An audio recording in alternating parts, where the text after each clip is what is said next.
Non, le Grand Palais n'a pas été vandalisé, pas de Karcher à l'horizon. Depuis hier, le tag est l'invité d'honneur. Tout est parti d'un homme, Alain Dominique Galizia. Son idée, rassembler 300 tags de même format. Les graffeurs du monde entier ont ramené leurs bombes dans son atelier de Boulogne. Mais les règles sont posées. À gauche, la signature.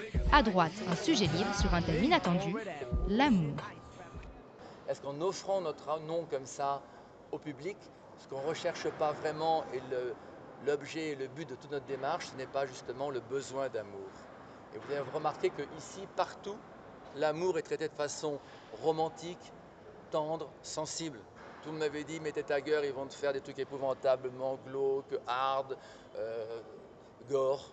Dans n'importe quel chiotte de n'importe quelle école, il y a davantage de pornographie que dans toutes les toiles ici réunies. Et le graphe de Phoenix le confirme. C'est le nom de ma fille, avec tous les petits noms que je peux lui donner. Et puis un nounours pour sortir un petit peu du côté violent dont on peut penser dans le graffiti. En fait, je me suis dit, ça va faire réagir les gens et finalement, ça les fait ultra réagir. Et à chacun sa griffe, sa vision de l'amour.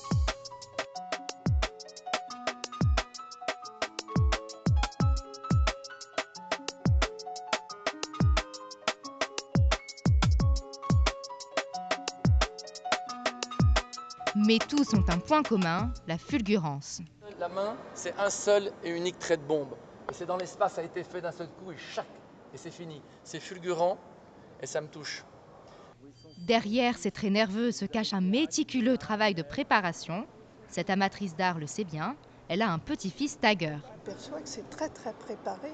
Souvent je vois dans sa chambre, il y a des feuilles où il a déjà dessiné exactement ce qu'il va faire. C'est pas improvisé si vous voulez.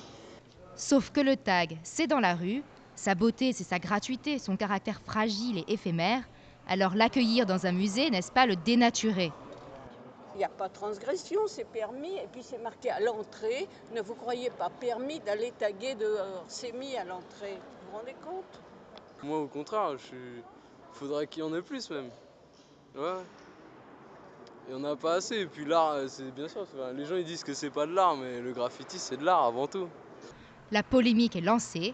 En entrant au Grand Palais, le tag devient un art officiel. L'exposition pose aussi une autre question. Les juges seront-ils plus indulgents envers les taggers ?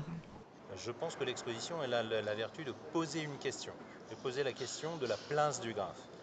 Le graphe est-il un art? N'est-il pas un art? Est-ce de la peinture? N'est-ce pas de la peinture? Ce sont des artistes, ce ne sont pas des artistes. Voilà, toutes ces questions-là, elles sont posées. Vous avez jusqu'au 26 avril pour apporter vos propres réponses.